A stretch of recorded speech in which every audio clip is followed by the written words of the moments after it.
Good evening, friends. In part 5 of the series on the mysterious disappearances of young actors and models, as well as established actors, pushed aside as suicides or accidents, we focus on Viveka Babaji, a top model from Mauritius. Yesterday, we spoke about Sridevi's death in Dubai. You will see that in 37-year-old Viveka Babaji's case, there are some similarities. From poison being found in her viscera report, traces of a cocktail of hydrochloric acid and compost pills. This chemical mix can cause poisoning. Plus, the injuries found on her right hand and neck as if a scuffle had happened before she died. Please note all the information is available on the internet, and these have been compiled to give you an understanding of what seems a terrible pattern in Bollywood and the film world and TV world in India. Viveka Babaji was one of the top models of India who came from Mauritius. She held the titles of Miss Mauritius World 1993 and Miss Mauritius Universe 1994. She was best known for her Kama Sutra condom advertisements of the 1990s and for her involvement in the so-called Manila Film Festival scam of 1994. Babaji achieved success in India, and she also participated in music videos for Daler Mendy's Boom Boom, Harbhajan Man's Hi Meri Billu, and Abey's Firse. In 2009, her company, Cream Events, achieved success with the help of her ex-boyfriend and business partner, Karthik Jobanputra. She later broke all ties with Cream Events. As a model, Viveka walked the ramp for top designers including Ritu Kumar, Ritu Beri, Abu Jani, and Sandeep Khosla, Rohit Bal, Suneet Verma, JJ Walia, Tarun Tahliania, and many others. In January 2010, she started her own event management business and managed projects like the Arjun Khanna Show by Taj Kolaba. Her company was named Vibgyor ENT, which means entertainment, lifestyle, and boutique events. She had also worked as an anchor for FTV India, which is fashion TV.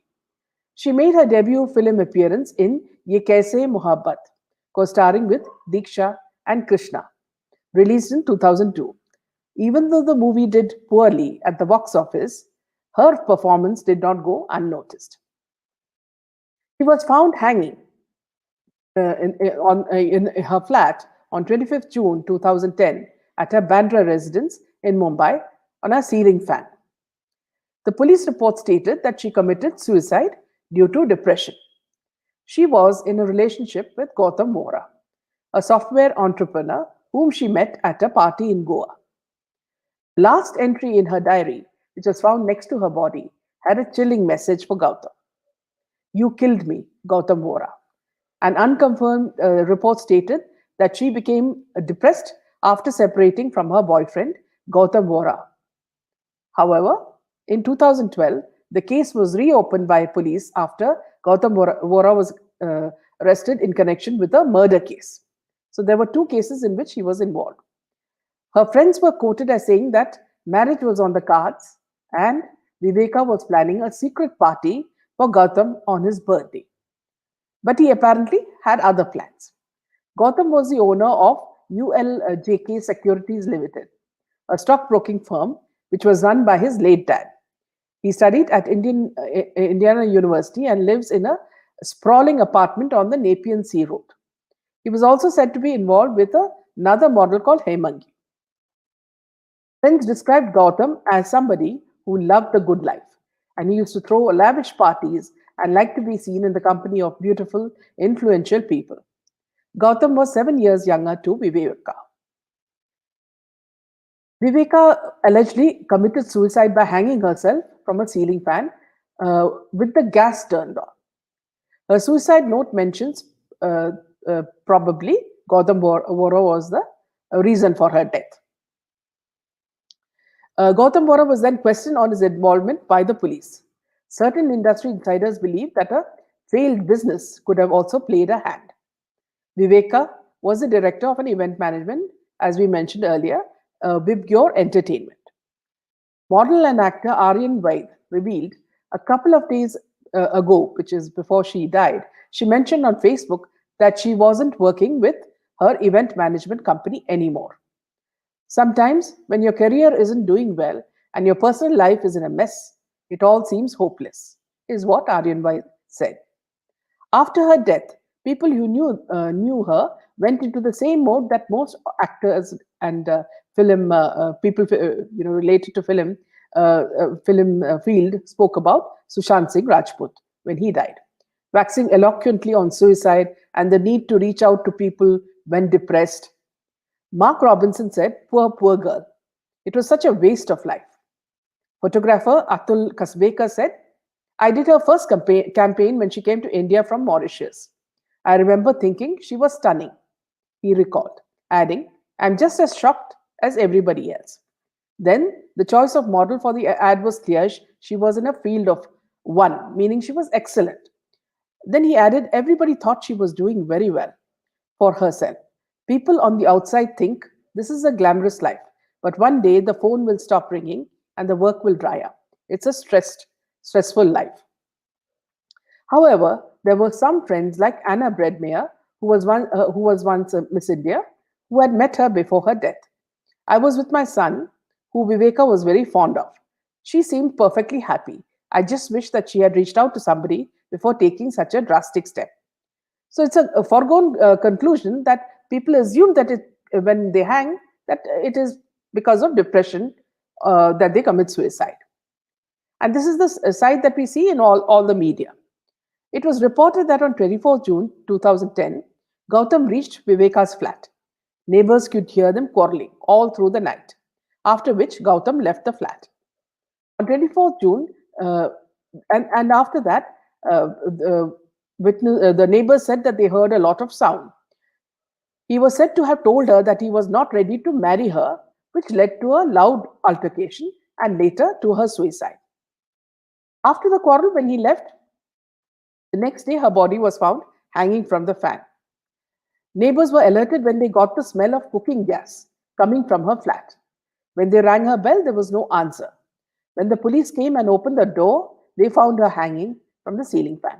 The police also said that they found glasses, bottles and cigarettes. After which the police questioned Gautam Vora for several consecutive days. Gautam told the police that Viveka and he were only friends. On June 24th, when he went to their house, she was quite upset and that she had taken a lot of medicines. Viveka's family blamed Gautam for the death. The investigation of the case continued, but the police did not find any concrete evidence against Gautam. However, her family claimed Vora and the model were in relationship and released photographs, internet text messages exchanged between the duo, and asked Gautam to come out with the truth about Viveka. The family of Viveka reiterated that the model's former boyfriend, Gautam, was somehow involved in her death. So they wanted an inquiry done into that and what he was willing to reveal about their relationship. Hale Bhagwagar, a family friend of the Babajis, acted as a spokesperson. He reiterated the stand, claiming that Vora means Gautam should immediately approach the police and come out with the truth without further delay. The family also want him to confess what exactly transpired in the last meeting on the fateful night, because it seems up to them there is more than that meets the eye. A month and a half after her daughter's demise, Viveka's mother then left for her residence in Mauritius with a heavy heart. Since the police investigations were on, she would have to wait for the police to inform her about further developments. We're talking about the Mumbai police. In fact, before her suicide, Viveka Babaji spoke to her sister, Neeta Parekh, for the last time before committing suicide. And police said that they saw sleeping pills.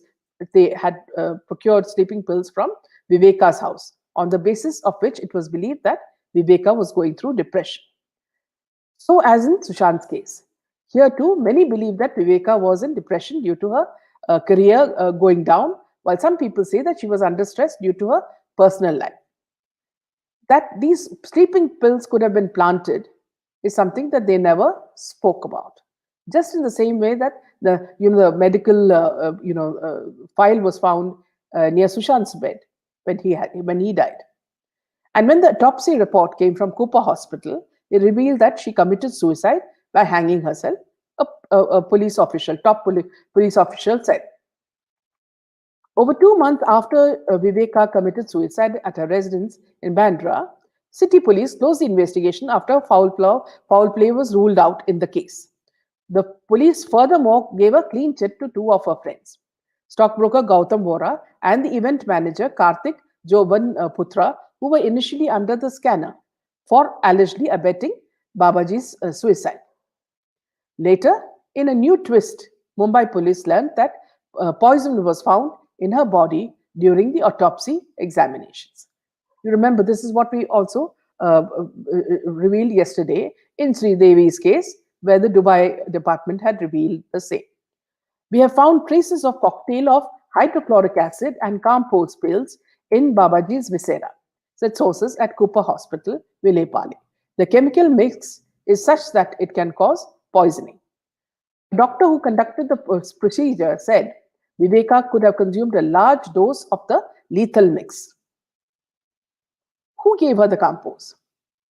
5 of Viveka's former boyfriends were then interrogated in connection with her death to probe the poison angle and if they could provide any clues as to where the deceased had got the chemicals from. The police also said we also needed to check if the compost pills were prescribed to her by any doctor. Police were trying to find out if she was administered the drugs by a friend, which possibly pushed her to kill herself. And the forensic examination also was conducted to ascertain if any other person entered her house, her car, apartment before her death.